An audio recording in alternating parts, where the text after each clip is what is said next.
My name is Wade Wan. I'm a technical director in the Broadband Technology Group at Broadcom Corporation here at CES 2016. And we, as Broadcom, we're a silicon provider, semiconductor provider for the set-top box industry. We provide the chips that power cable, satellite, IP set-top boxes around the world. Obviously, HDR is an exciting new topic that people are very interested in.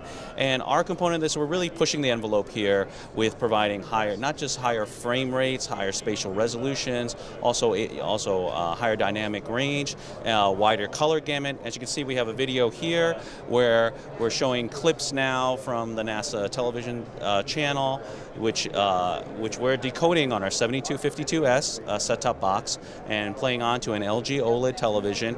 And the interesting aspect of this is really we see a lot of maturity and evolution of technical standards, such as the new HEVC H.265 video compression standard, interface specifications like HDMI 2.0A that allow the industry to develop end-to-end HDR solutions. And in this example here, we're decoding this video here, which has, it's 4K resolution, 60 frames per second, BT 2020 wide color gamut. And you can see it really provides an amazing experience to the end user that all our customers with the major operators worldwide want to deliver to the end user. You can see the brilliant colors, also the 4K resolution, and just the overall experience. And this is really, people are looking to this to really go above and beyond kind of the current HD experience.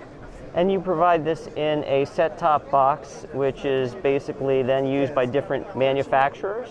Yes, so we provide the silicon. We also provide software and firmware for our partners and our customers to deliver set-top boxes to the end user, the major operators around the world.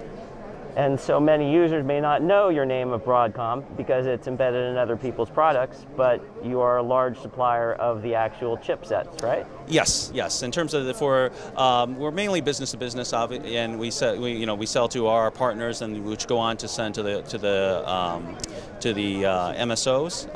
So the Comcast, DirecTVs, all around the world. We sell our chips that power these boxes, but for the normal user, in terms of they may not be familiar with Broadcom, but we are kind of driving the technology underlying all these advances. And as far as the technology itself of HDR, you've worked with the standards group in developing their standard as well, right? Yes, that's correct. So, for example, for many of the HEVC H.265 video compression standard, we were a key driver in that standard, and influencing and contributing a lot of the technology behind it. Also, we've been participating in groups like HDMI, also the standards groups like SCTE, DVB, and giving our input to ensure that basically the standards they develop and the interoperability that they define matches up to what we can develop in our set-top box chips and also throughout the end-to-end chain. And they also work with you in how far they can push the envelope, correct? Exactly. So for right now, originally the idea was that, how to get better than HD, and as many people know, a couple years ago the big discussion was 4K resolution, and then people wanted to go a little further than that. So now we see not just 4K resolution, but 60 frames per second, progressive, which goes beyond HD, which typically today is interlaced at 60 fields per second. Also the wide color gamut, the 2020 color, which is beyond the 709 color that you have in HD, and then obviously high dynamic range, which is a very new concept that the industry is working together to make sure that all the way from the camera to the end glass is properly conveyed. Well, thank you very much for your time. We really appreciate this, and we look forward to seeing more of Broadcom in future products. Thank you.